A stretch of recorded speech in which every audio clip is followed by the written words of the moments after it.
Welcome to another episode of Payments Pros, a Troutman Pepper podcast focusing on the highly regulated and ever-evolving payment processing industry.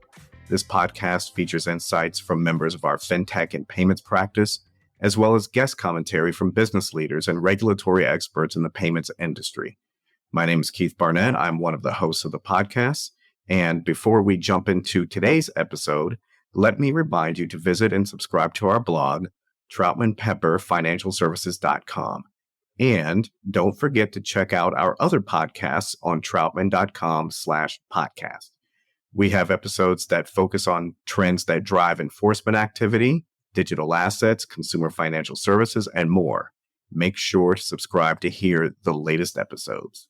Today, Carlin and I are thrilled to welcome back Jordan Bennett, Nacha's Senior Director of Network Risk Management.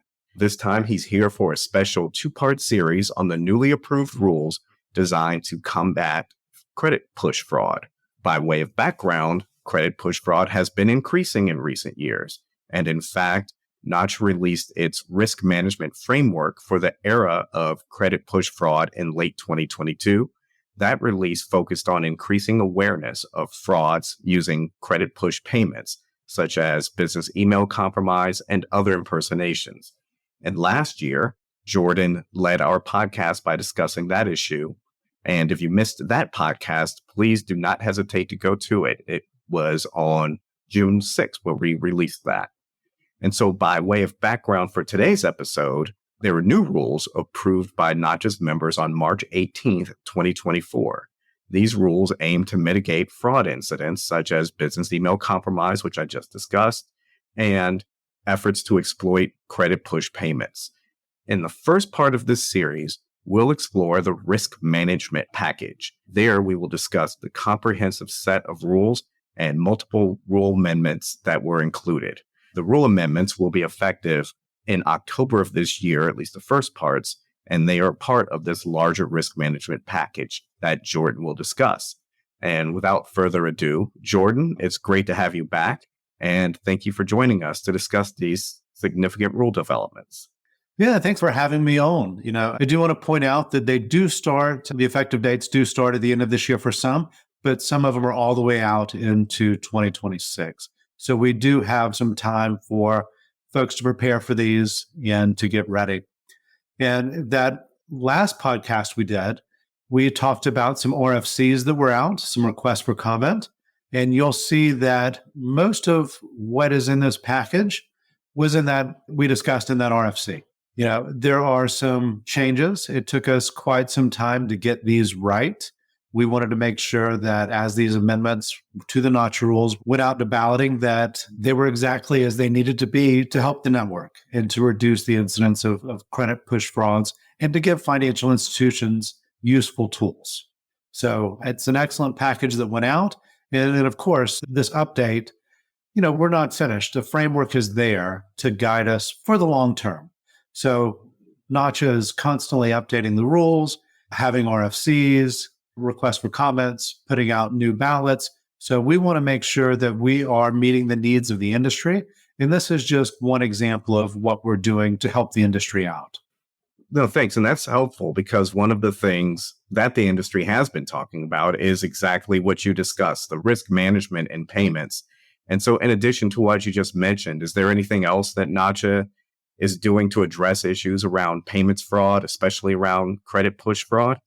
Absolutely. So we started out immediately with education. If you go to nacha.org/ORMAG, so ORMAG, we have some risk management guidance out there.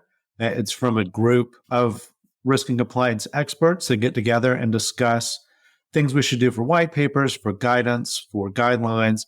And we put it out there and hope folks go to read it and then take some of that guidance and improve the risk and controls at their financial institution. Many of the pieces are thought pieces to say, we don't necessarily tell you exactly what you need to do, but here are some considerations for this type of fraud, for this incident.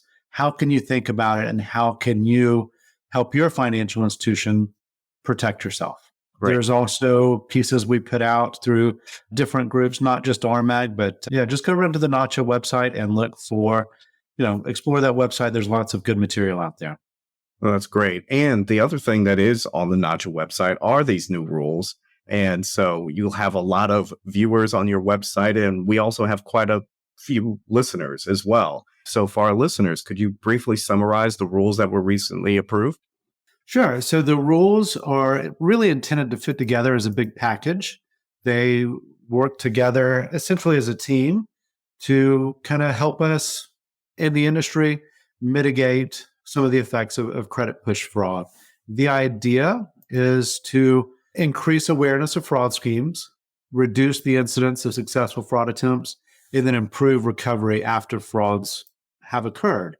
And so with that, we've got an amendment for fraud monitoring by all parties in the ACH network, except for consumers. This is expanding traditional fraud monitoring from just the ODFIs for returns, unauthorized, right, to include ODFIs looking at monitoring transactions that are going out along with originators, third parties, and it includes the RDFI monitoring of inbound ACH credits. And we also have new rules around fund recovery tools. So we're changing the rules to allow an RDFI to return items for suspicious activity. We're clarifying the ODFI's ability to request a return. So that's going to be much more broad in case there's a fraud scheme that has been identified by an originator or by the ODFI after it's been sent out. The ODFI can say, hey, I'd like to request that and get it back from the RDFI. And there's also an exception to the RDFI's funds availability requirements, and that's going to line up with Reg CC. So we want the RDFI to have as much time to pause a transaction, look at it and say, is this fraud or not? And so it lines up with other standards within the industry. We're also standardizing certain data fields. So the entry description for payroll and for purchase has been standardized. And we are trying to help the WSUD process. That's your written statement of unauthorized debit. We're changing the timeline a little bit there because payments and information have gotten so much faster. You can actually return an item if it's unauthorized as soon as that receiver is aware of it, right? So it used to be just on the settlement date or later, but many times the receiver knows of a transaction because it's either memo posted or pre-posted before the actual settlement date. So you don't have to wait until it hits that receiver's account to get that WSUD anymore and to be within the Nacha rules. And then we also want a prompt return of a debit after the receipt of a completed written statement. So that timeline has sped up, and we know the faster that somebody responds to a fraud and lets the other parties know, the faster we can recover. So that one is intended to increase the speed that the ODFI gets that written statement back. And so I think you mentioned earlier, the effective dates have a time frame of October 1st of this year through June 19th of 2026. And so one of the things you just mentioned were the fund recovery tools. 3 of the amendments are enhancements to fund recovery tools. Could you explain to the audience how these tools can be used by the different parties? Absolutely. So for funds recovery, we have allowing RDFIs to return for suspicious activity. And previously, the Nacha rules have always stated that you can return an item for most any reason. You just have to find the right SEC code or the one that fits most closely. And we are amending the rules to specifically state RDFIs can return using an R17. And we're making the definition there so it's much easier for an RDFI to return for suspicious activity. That allows an RDFI to say, hold on, this does not look right. We've done some monitoring. We think we have either a mule or we have a fraudster on our end, and we're going to return it. This is totally optional by the RDFI. It's not a mandatory thing that they have to do, but it is a tool that is available to them.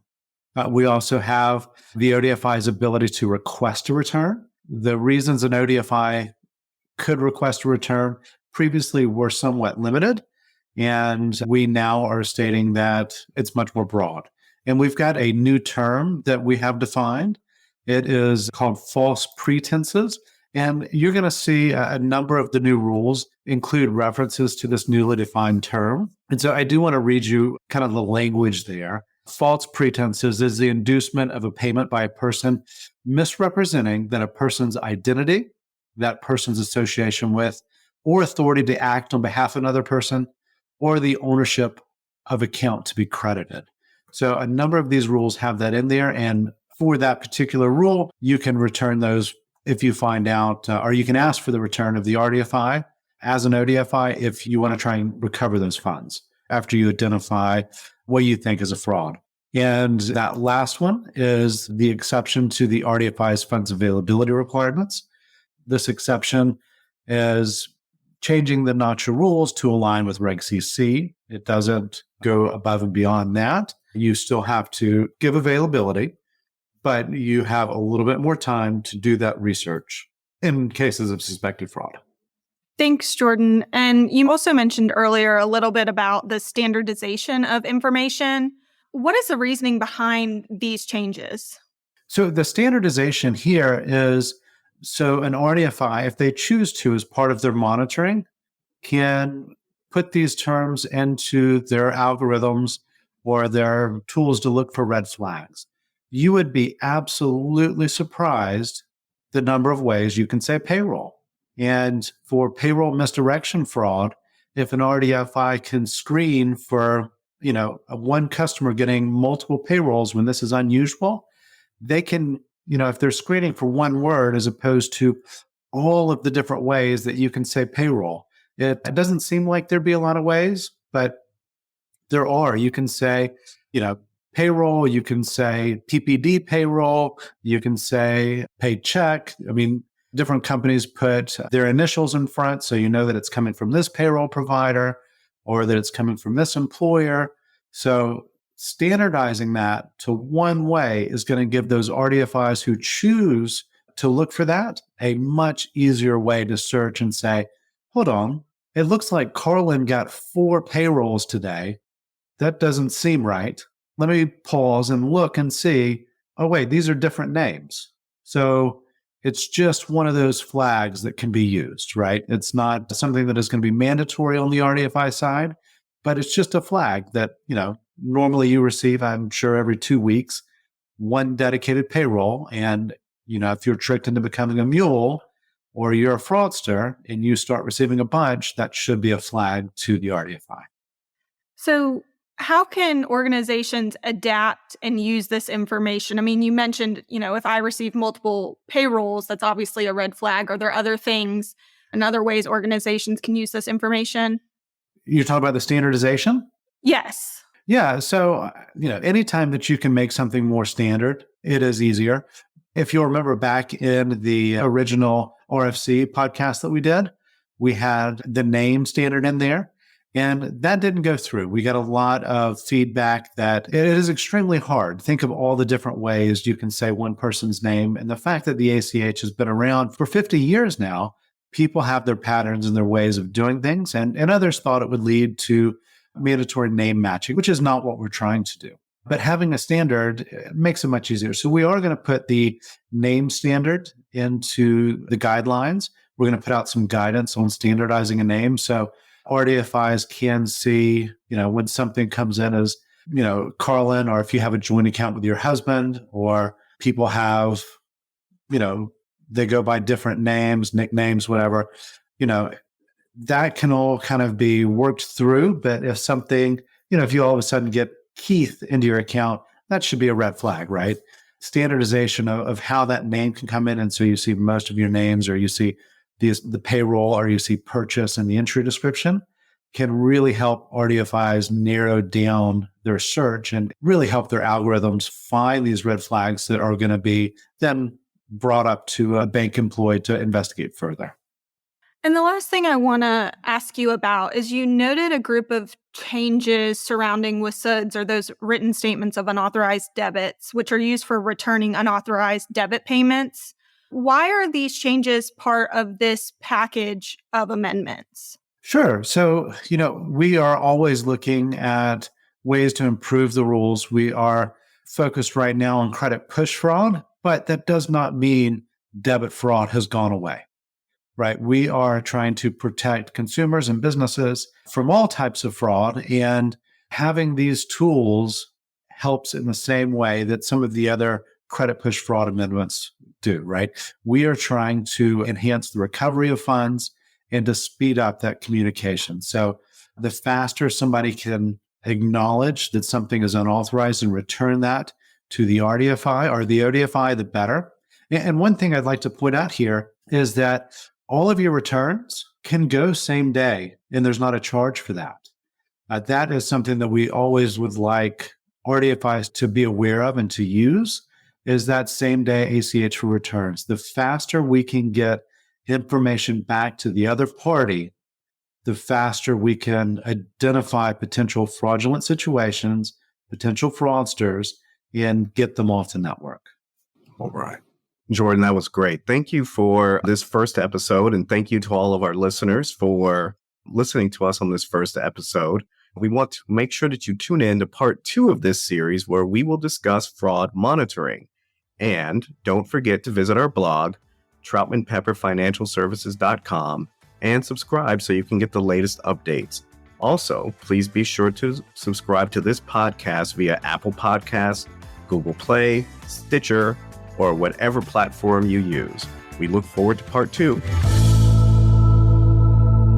Copyright Troutman Pepper Hamilton Sanders, LLP. These recorded materials are designed for educational purposes only. This podcast is not legal advice and does not create an attorney-client relationship. The views and opinions expressed in this podcast are solely those of the individual participants. Troutman Pepper does not make any representations or warranties, express or implied, regarding the contents of this podcast. Information on previous case results does not guarantee a similar future result. Users of this podcast may save and use the podcast only for personal or other non-commercial educational purposes. No other use, including, without limitation, reproduction, retransmission, or editing of this podcast may be made without the prior written permission of Troutman Pepper. If you have any questions, please contact us at troutman.com.